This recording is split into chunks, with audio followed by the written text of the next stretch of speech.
Welcome back to the stage of history.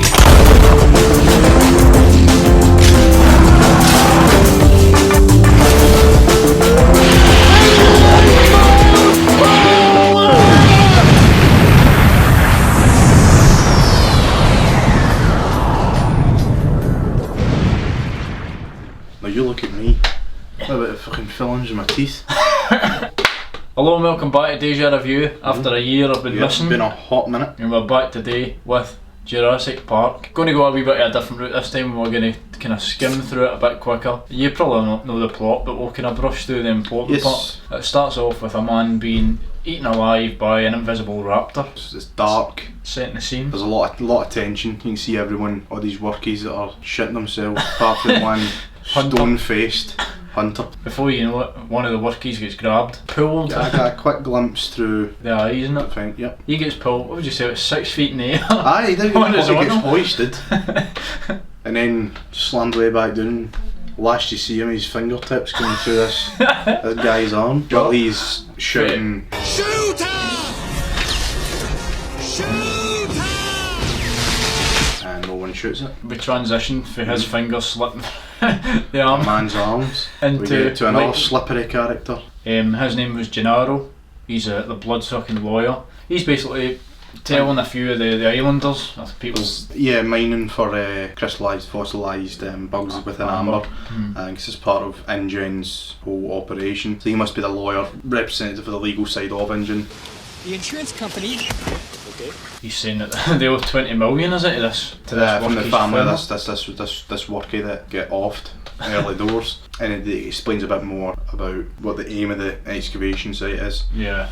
And we get a glimpse of fossilised bugs within amber, and they go from a corporate dig site to a volunteer and just sort of fun scientific dig site where we meet the two main characters, Alan Grant and Dr. Ellie, played by Sam Neill and Lara Dern respectively. They're old school and they're scrabbing about in the dirt. They think they've got good findings basically until some Yahoo shows up with like a pneumatic drill thing that launches a 3D scanner underground, and it gets kind of clear picture of a fossil similar thing that they just dug up, and there's this sort of we're going to be out of a job with all this computerised thing. Alan Grant's not happy. You get a bit more insight into his character and his sort of dynamic when he's explaining to some kid that just decided to heckle him how dangerous theoretically velociraptors would be in real life. The point is, you are alive when they start to eat you. Puts the fear into the kid, and we get some kind of back and forth between the two leads about his sort of aversion to kids. They smell. They do not. Some of them smell. Baby smell. Then they get blown away. Yeah. Operation Desert Storm, just sand getting blown about everywhere. Some arsehole coming in their chopper. They're about to go ape shit. Cut to Dr. Grant barging into his own trailer where he finds some old man in a suit popping open a bottle of champagne straight out of the fridge. They're kind of in awe of him because they obviously know who he is. Straight from the get-go, a really charismatic kind of figure. Performance. Yeah. There's a particular pebble in my shoe, represents my investors, says that they insist on outside opinions. What kind of opinions? Well, your kind not to put too fine a point on it. Just showing up at the blue in this bottle of bubbly that was getting reserved for a special occasion. He's like, oh yeah, that's now that I'm here, what I'm going to say. He tells them about Jurassic Park that is opening up basically. He keeps enough close to the chest to keep them kind of intrigued. Yeah. His promise of funding their dig sites for another 3 years. That seals the deal for them to go and basically go and see the island, get a tour of it, and basically sign off on all the legal aspects of it. But we'll then cut to some wee cabana somewhere where we would have the illustrious Wayne Knight wearing a Hawaiian touristy t-shirt, just throwing away plate after plate, drink after drink, and some shady looking figure from kind of gives him a wave, just holding some nondescript duffel bag. He's basically from the rival company to InGen. John Hammond's InGen basically. Turns out that Dennis is going to be getting these 15 samples of fertilised embryos. To store them in some tricked out can of shaving foam, something from an old Bond movie. Dennis reveals the reason he's doing this is sort of to get even with Hammond, because he feels like he's been taken advantage of. His ultimate motivation is basically is the paycheck, So he's up for sabotaging a major company. So then we basically move straight on to the chopper ride into Jurassic Park. Yeah. We meet Dr. Ian Malcolm, played by Jeff Goldblum. I say Jeffrey Rush. I was about to say Jeffrey Goldblum. Yeah. There's a bit of a douchebag. Almost a bit lackadaisical in his nature. Because I think he goes in with subpar expectations of what's going to happen. Whatsoever. The lawyer brought him along. I bring scientists, you bring a rock star. A bumpy landing takes us on to Jurassic Park. Yeah, through quite a nice shot of Hawaii, down by this waterfall where there is the helipad. Highly impractical, I think. Sitting out underneath a waterfall. We're whisked away on Jurassic Park branded jeeps. Yes. Into fields, basically. Yeah, through the first main perimeter fence, and there's a lot of big chunky fences straight off the bat are saying, was it 10,000 volts or something like that? It's not before long, they're only in the jeep a few minutes. We're only about maybe 20 minutes into the movie before we see the first dinosaur, a scene that I'm sure everybody remembers the first time we've seen it. The big brontosaurus reaching up for some leaves in the high trees. It's a scene that still contains a lot of wonder, but definitely that's driven home a lot by the accompanying score. Yeah, John Williams.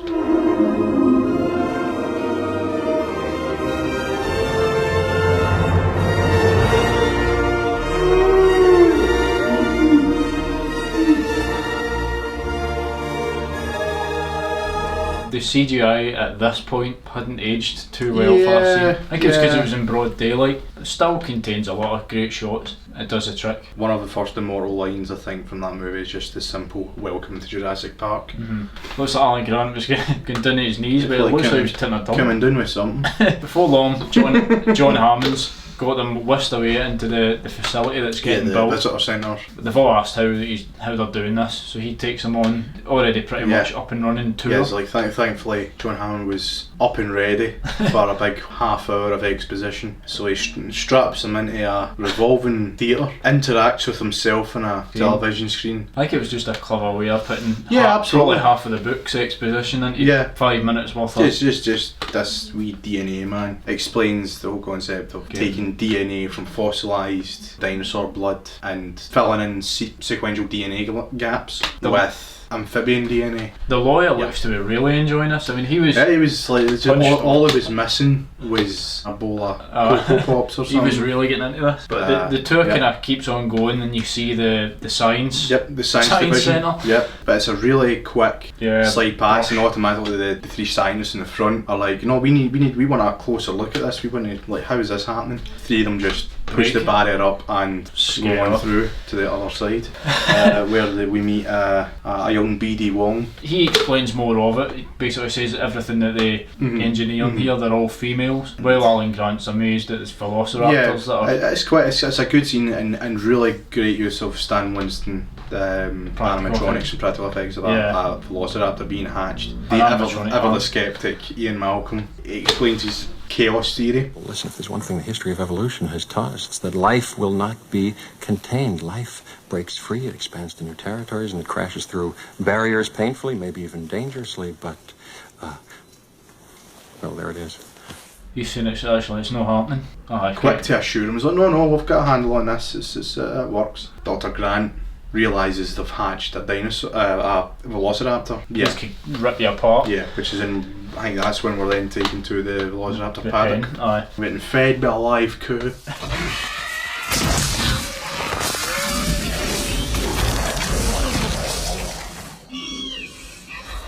You see the straps coming back up with nothing but a wee splat of blood. And this is when we meet our hunter from the beginning, Muldoon. He thinks that these things shouldn't be here. Because obviously he was present when a guy got mauled to death. And he explains a lot. They're not just animals, they're really smart and they're calculating. Sets up bits later in the film about how dangerous the raptors can be. John Hammond did take some to a lunch meeting where I don't think they eat a bit of lunch. Spared no expense. That's his saying throughout. The only one on his side is the lawyer, but they all believe they've stepped into this far too quickly. Ian Malcolm first to say, Before you even knew what you had, you patented it and packaged it and slapped it on a plastic lunchbox, and now you're selling it. You're selling it. they're all talking a lot of sense. John Hammond's quite, I don't know if insulted is the word, but definitely taken aback. I don't think he was expecting the money before at his feet. But yeah, we broke up for this kind of sensible talk to meet with two younglings. 2 kids. These 2 aren't that annoying. No, they're not the Alex of the Mummy 2. Tims. I remember that. Tim's not annoying at all, really. Lex is a bit annoying. To start with, they're a bit, but I think that's deliberate because can I see it from Grant's point of view? Exactly, who can't be bothered with them. Tim's a fan of his work. The girl, I think, just has a crush on him or something like that. John Hammond's very quick to put them on the tour. It's these rail cars, basically like a big skill electric kind of thing. Run by Arnold, aka Samuel L. Jackson, in one of his early roles.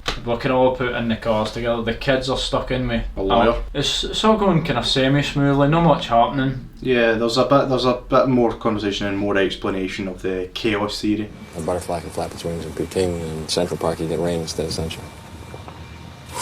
Why? Did I go too fast? But he's also kind of trying it on me. Yeah. I don't think it was meant to be. I think Grant was ignoring, but it's because his attention was immediately diverted to the wails of a sick Triceratops. Because nothing's happened on this tour at all. Yeah, because they had stopped by the T-Rex paddock and expecting it to get fed by a goat that rose out the pit like the Undertaker. Nothing happened, so move on. Meet a sick dinosaur. This is a really good show. I say this is where the animatronics were at the best. Lara Dern cries because you'd have seen a dinosaur before, but this is the first time they've been able to actually interact with one, and in no small part thanks to Stan Winston's creative team. They try to find out why it's unwell. They think it's been eating these poisonous berries. There's a kind of hapless vet with it who didn't notice that its eyes were dilated or anything. Could you have a vet, as you were saying, though, for something that's been dead for donks.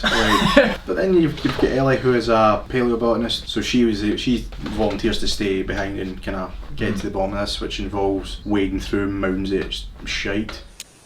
That is one big pile of shit.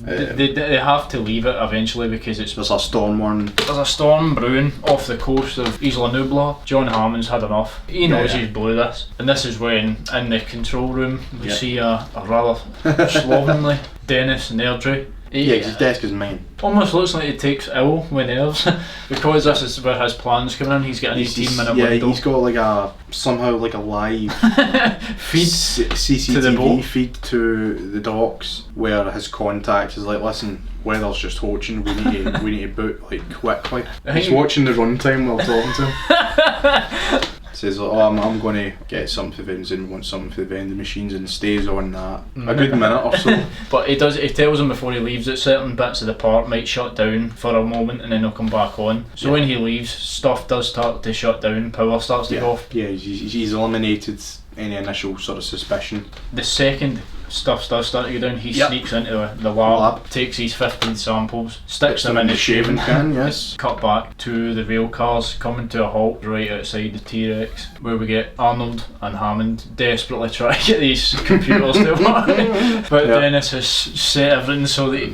nothing can be done. You didn't say the magic word. Please! God damn it! Hate this hacker crap! Call Nedra's people. John tells Arnold and the hunter to go and check the vendies in case. Check vending machines in case he's hiding in them or something, I guess.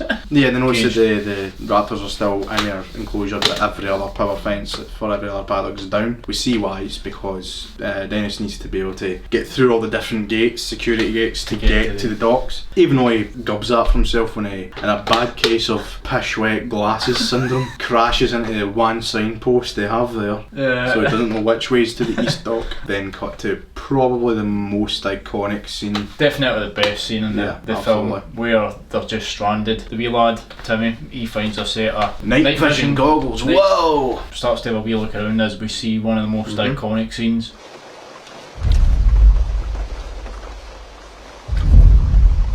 The water's rippling. T-Rex manages to get right up to the paddock, drops the goat onto the kids. sunroof of this wagon. That's when the lawyer just bolts Straight to the toilet. straight into the John. Alan Grant and Ian Malcolm see him running and say, oh, I wonder what he's off to. How they haven't heard the pressure tremors from the footsteps or heard the kids screaming or anything like that, I'm not sure. Eventually, the moment where it breaks through the fencing.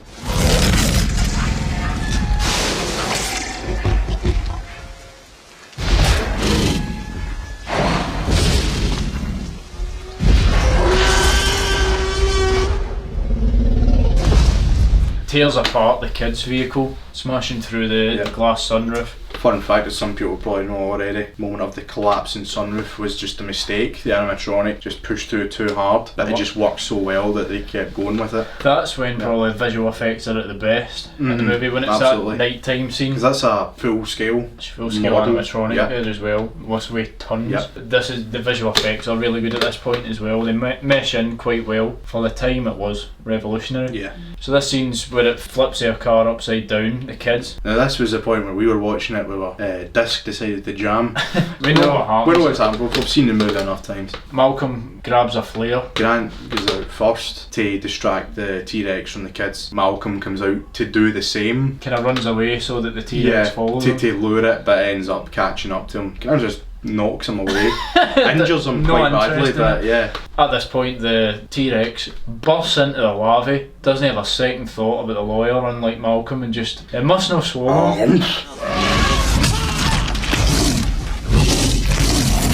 Grant and the two kids, basically he's trying to pull them out of this upturned car while it's getting pushed off what is now a cliff all of a sudden. Because he's swinging on the ropes, the car comes down, lands in a tree. They obviously get down the rope of safety, but this is the same bit where the cars are parked. Because that tree that the car landed in was some height. It's kind of weird continuity. Yeah, before morning comes we get more of Dennis Nedry as he's crashed his car again and he has to hook his Jeep around a tree in order to correct himself back on course. Meets the Dilophosaurus and he tries to shoot away with sticks and whatnot. Tries to climb back up to his Jeep, slips again, gets spat on one time, runs head first into the top of the door, drops his shaving foam with the 15 hits away now, comes back into the car and then a full other dinosaur right next to him.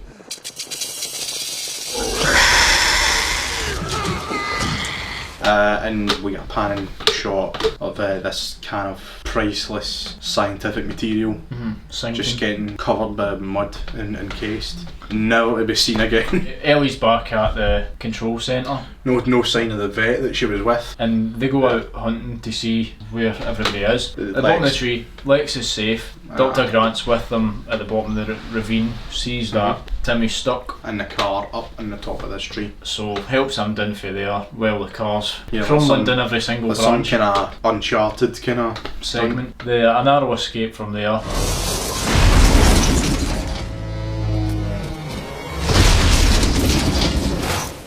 And they end up sleeping a night in a tree branch while Ellie and the hunter Muldoon are searching tracking for them. They establish that they've found some kind of remains of the lawyer. How did they not see Malcolm? Was he under a No, they did eventually see him. They heard him moaning in a pile of rubble, sticks and leaves and all that, and they find him. They sit him in the back of the rescue jeep, head down the ravine. It's never explained how did they get down the rope as well. They must have done. They see that there's footprints leading away for the destroyed jeep. Head back up because Malcolm's screaming and bawling because there's a T-Rex coming their way. And another iconic scene. Yeah. Must go faster.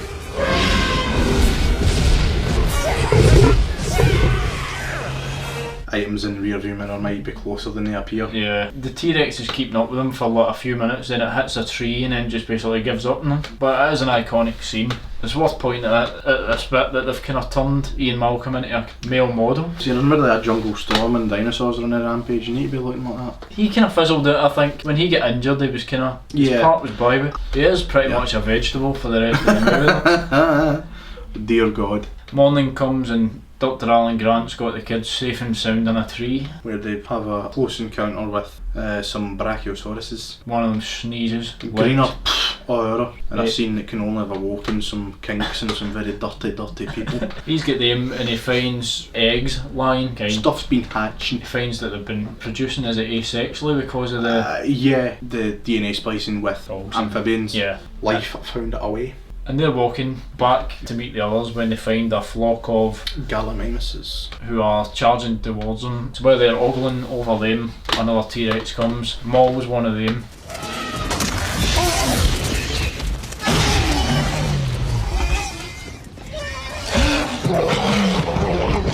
Worth noting though that during these, ever since the car falling at the tree, all the interactions between Grant and the kids who were getting on his nerves, they all seem quite warm now. Still nearly get trampled by a flock of Gallimimuses and have to run from a T-Rex again. Meanwhile, John Hammond's basically given up, Sitting ODing on ice cream, comfort eating. saying that, you know, all he wanted was to show some people something real because he used to work in a flea circus. Ellie says to him that this is just the same old shite.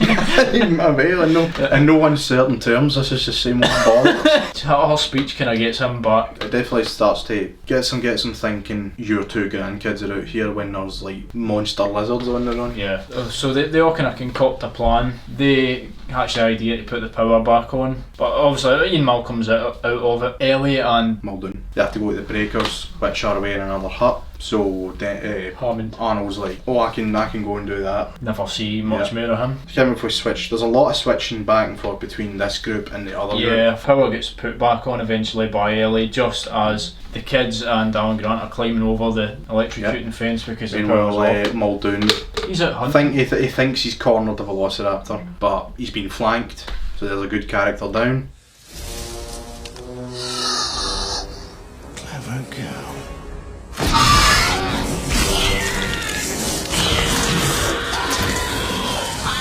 Grant and Lex make it to the ground. Well, Timmy has a wee slip. The sirens go and letting them know that, oh, by the way, power's about to come back on this thing. After putting these things on, Timmy gets blasted into the arms of Alan Grant. Yep. And She gets a jump scare in this Lecky hut by a Velociraptor that somehow managed to get in there. While it was in there, managed to kill Arnold in such a way that his arm is entirely gone from the socket and just falls out from the wall. you never find his body.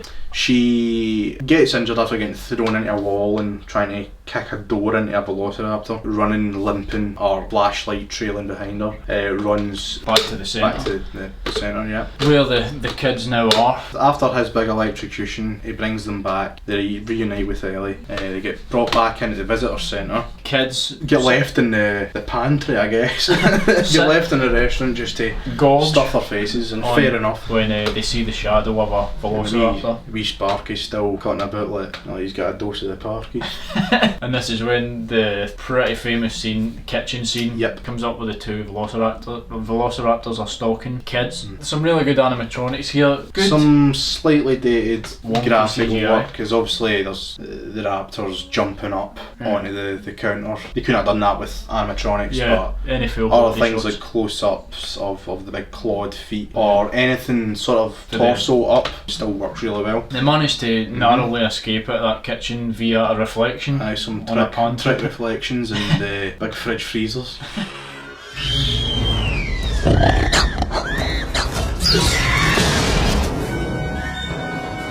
At this point, Ellie and Dr. Grant are on the way, armed, because they know that there's at least two left. Yeah, one of them's trapped. Because one she thinks is trapped And back in that room. These two are still floating about. So they get the kids safely into a control base, but Dr. Alan Grant cannot get the door shut for the life of him. And it just so happens that Let knows As a hacker.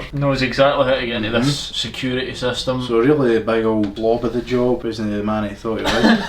Invested by a Girl Scout. She manages to lock the door just at the point where Grant manages to shut it. So the She gets all Velociraptors. the power back on, phone lines and everything. Grant phones he phones whatever room that the armed Hammond's guys are in and says, phone knows choppers, get us off there. Yeah. One of the Velociraptors, I think, comes in after them. It's a good scene, I think, with Hammond on the phone, hearing the rifle shots getting fired off against this Velociraptor and just him screaming like... He's going mental at this point. Just complete denial. Ian Malcolm's. Has he got a scene? He's just sort of sitting half shirtless. Um, Oh, he was getting tugged off though. There's another chase Through the Everyone vent. getting through the venting. the raptor yeah. busting up.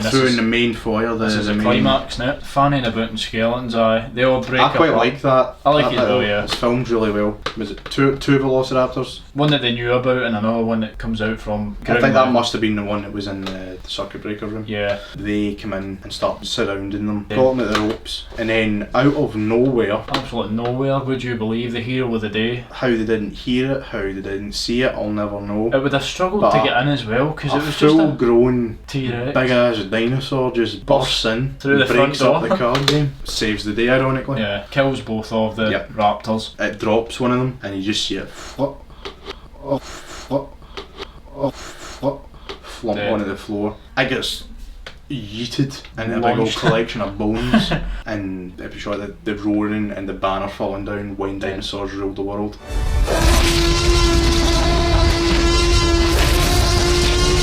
They get out of there. Hammond whisks them away. They get into the Jeep, which Ham's in and says to him, After careful consideration, I've decided not to endorse your park. So have I. I'm pretty sure Malcolm's got his feet up in the dash, isn't he? Possible. Like laying back. They get into a chopper and fly away to kind of softer music by John Williams. Hammond's kind of looking off in the distance before they get on the chopper. Yeah, as like if- he's going to launch himself in a pit or something like that. He just can't believe what's happened to his dream.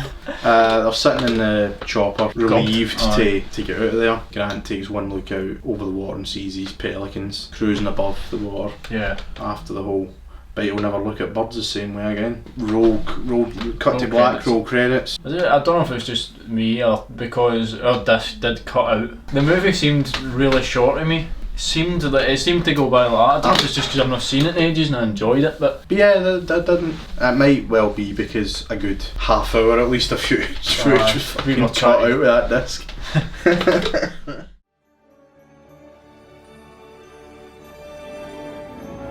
so we've run through as we always do. Yeah. Hopefully shorter than usual, but now we're just going to go through, rank the most important things about the film, Yes. and give our overall estimation of Yes. the film at the end. First thing we're going to just touch on is the story. Also, it's based on a book. I definitely love the concept of it. Yeah. This eccentric millionaire who Yes. fucking unleashes chaos. Created a funland of a different sort. But it does the initial wonder of it and then the realisation of, oh, here, wait a minute. It's quite bare bones. But yeah, I still think the story holds up. There's parts of it that are like, oh, really?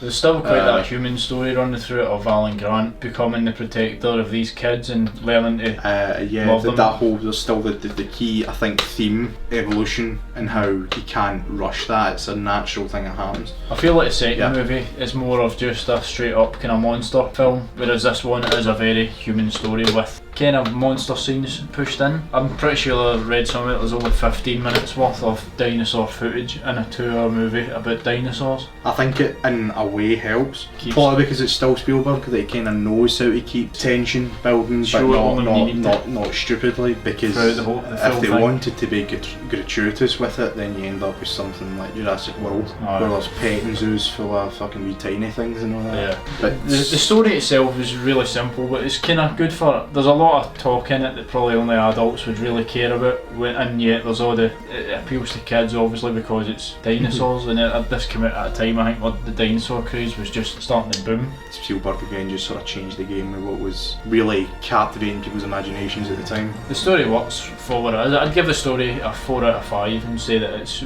simple. Because it still holds up, but there was a couple of bits where you're like, I think it was Dennis, it was something like his whole corporate espionage thing just seemed a bit kind of convoluted.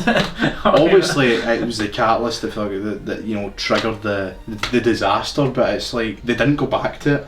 You never mentioned again when he died, was it? That seemed like more of a means to an end. So you're thinking 4 out of 5, yeah? Yeah, I'd say 4 out of 5. I'm tallying them up. Cast.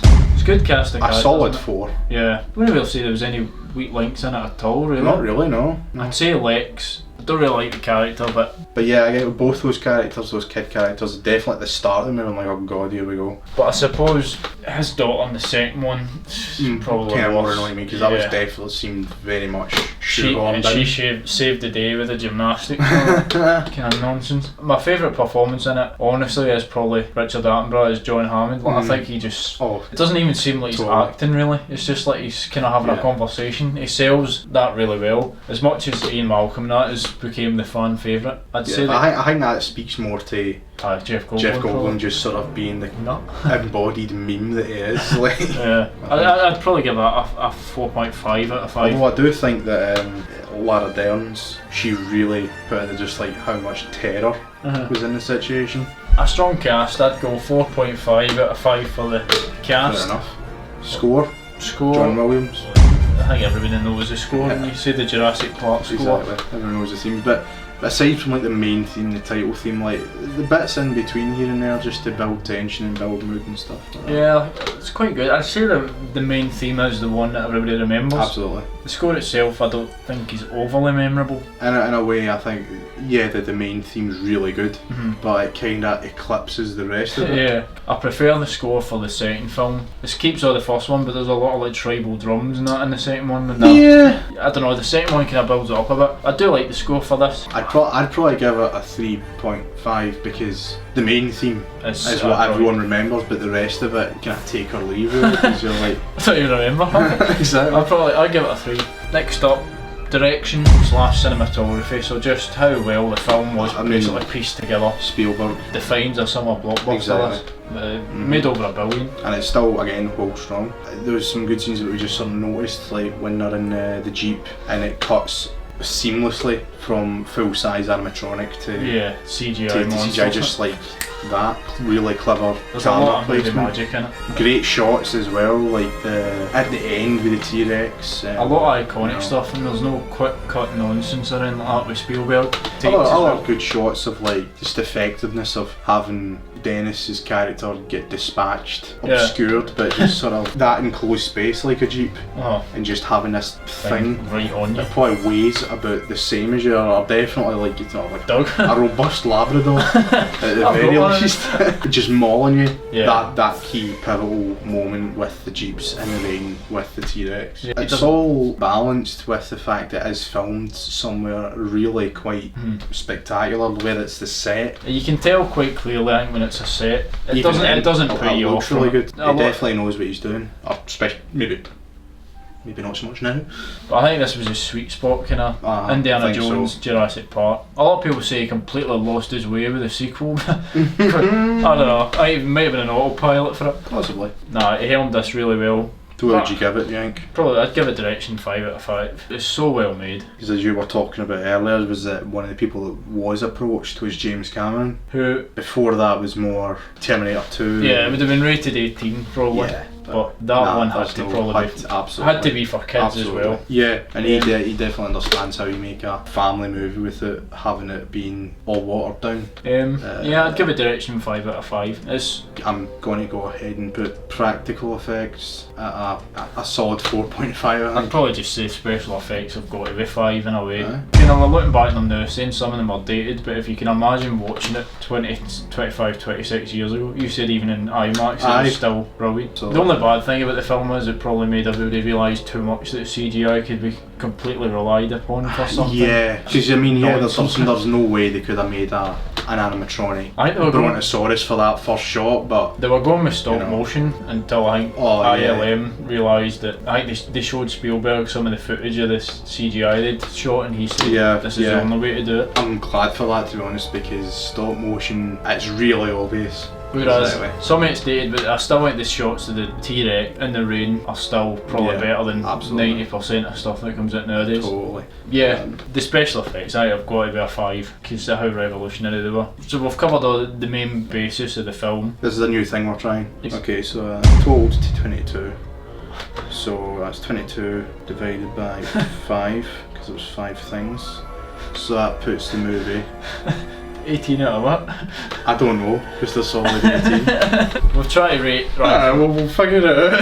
It definitely worked better in my head, that ranking system. Or if we're going for probably a simple way, 9 out of 10. Let's just go with that. I think most people would. Any nitpicks I have are just genuinely due to the technological limitations they had at the time. And I do think more directors should use the Spielberg method of practical effects, because they make a movie so much more believable. Yeah, the CGI is used sparingly, to say the least. I don't really have many gripes about the film, but I'd say that after the main T-Rex bit where it destroys the car and they fall off the ravine and that, I'd say nothing is as good as that scene. Yeah, in the middle of the film. even though it doesn't make sense for that to have happened, because the T-Rex hopped over that fence. Yeah. Like, I'd say that that is the best bit in the movie. As much as I like what goes on after it, it's kinda... That's definitely the highlight. That's the pinnacle.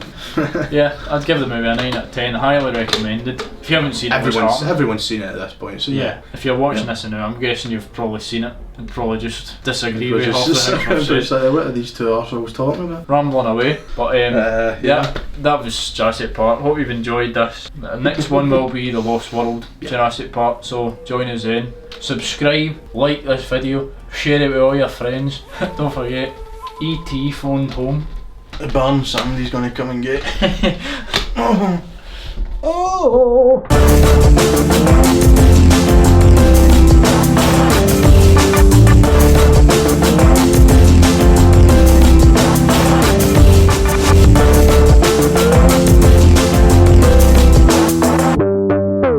I've not been recording. Oh God, imagine. There's a button. Well, there it is.